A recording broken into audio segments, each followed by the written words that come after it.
Good morning, students. I'm Dr. K. Lalitha Kameshwari, Assistant Professor, Department of Corporate Secretaryship, JCS Kasnara College of Arts and Science. Today we are going to see the topic is water resources.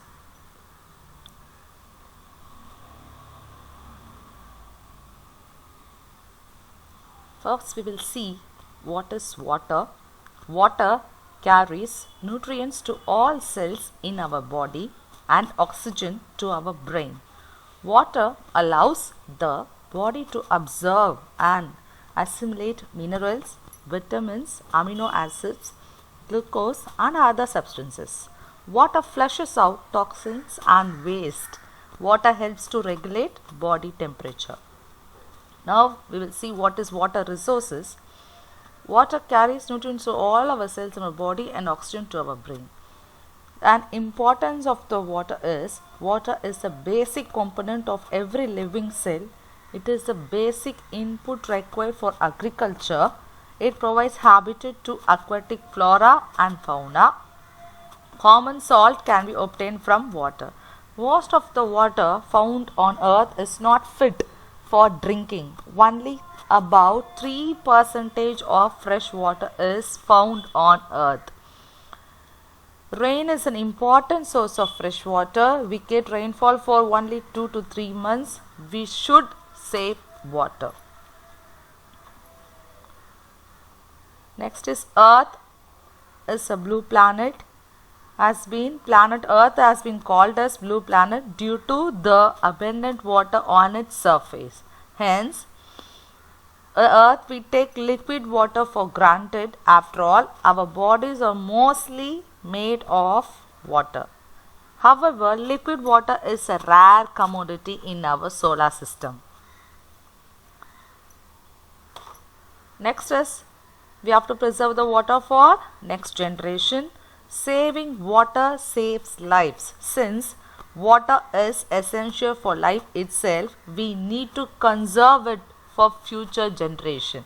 Nowadays we use and misuse water much than that we are need. Everyone must know that it is our primary duty to learn the importance of it and how easy it would be to take action now before it's too late. Next we are going to see the sources of water. The main sources of water for drinking, washing, agriculture and industry are surface water, groundwater and collected rainwater, all of which are dependent on rain and snow falling on the earth's surface. First we will see the first sources is surface water. After precipitation, the amount of water that does not percolate down into the ground or does not return to the atmosphere by evaporation or transpiration and enters the rivers, streams, lakes, ponds, wetland or artificial reservoirs constitute surface water.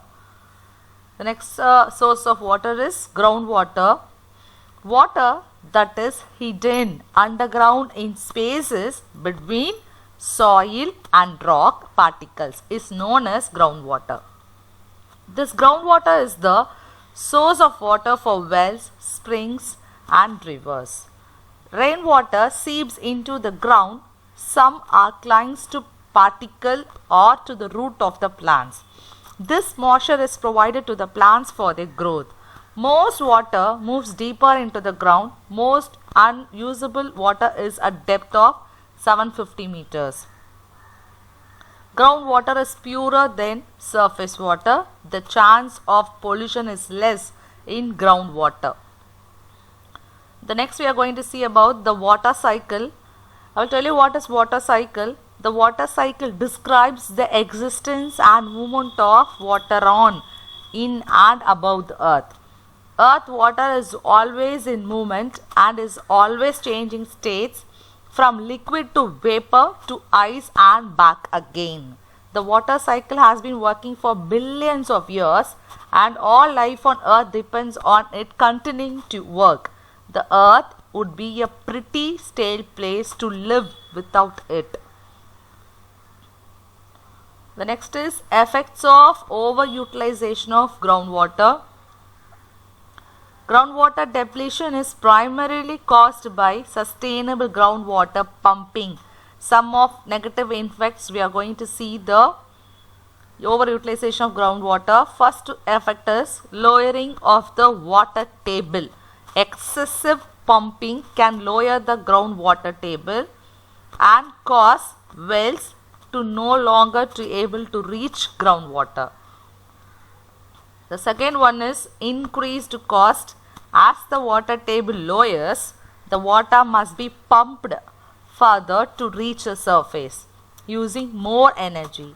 In extreme cases, using such a well can be cost prohibitive. The next effective is reduced surface water supplies. Groundwater and surface water are connected.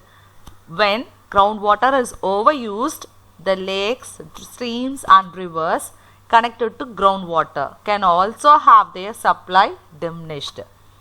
The next effect is land subsidence. Land subsidence occurs when there is a loss of support below ground. This is most often caused by human activities. Through overuse of groundwater, soil collapses, compacts and drops.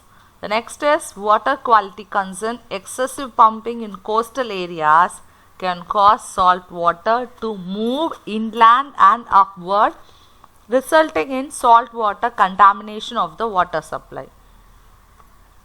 The next is water calamities. The water calamities happen through floods and droughts. We will see what is meant by floods. A flood refers to the presence of unusually large amount of water in any place or more water that can be handled by the drainage of the area. We have lot of types of floods like flash floods, river floods and coastal floods. Flash floods means is due to heavy rainfall and dam failure. It is called as a flash floods. River floods means is rain over large the catchment area slowly. The melting of snow, that's called as river floods. Coastal floods due to cyclone activity like hurricanes. So next we are going to see what is drought. A drought is a condition in which a region suffers from a severe scarcity in its water availability. It is a creeping phenomenon, unlike other hazards, can last for months, in severe cases and years. It affects virtually all climatic regions and more than one half of the earth is susceptible to droughts every year. The next is watershed management. It aims to sustainable distribution of resources and the process of creating and implementing plans, programs and projects to sustain and enhance watershed functions that affect the plant, animal and human communities with the watershed boundary. The watershed agencies seeks to manage to include water supply, water quality, drainage, stormwater runoff, water rights and the overall planning and utilization of watersheds. Landowners, land use agencies, stormwater management experts, environmental specialists, water use surveyors and communities all play an integral part of watershed management. The next is rainwater harvesting. First we will see what is water harvesting. Water harvesting is the capture, diversion and storage of water obtained from different freshwater sources for plant irrigation, domestic purposes, industrial purposes, groundwater recharge and other uses. Now we will see what is rainwater harvesting. It is the collection and storage of rain rather than allowing it run off. So rainwater is collected from a roof like surface and redirected to a tank or a reservoir with proclamation. Dew and fog can also be collected with nets or other tools. Rainwater harvesting differs from storm water harvesting, as the runoff is collected from roofs rather than creeks, drains, roads, or any other land surfaces. Its uses include watering gardens, livestock, irrigation, domestic use with proper treatment, and domestic heating. The harvested water can also be committed to longer term storage or groundwater recharge. Why it is important? Because surface water is inadequate to meet our demand and we have to depend on groundwater.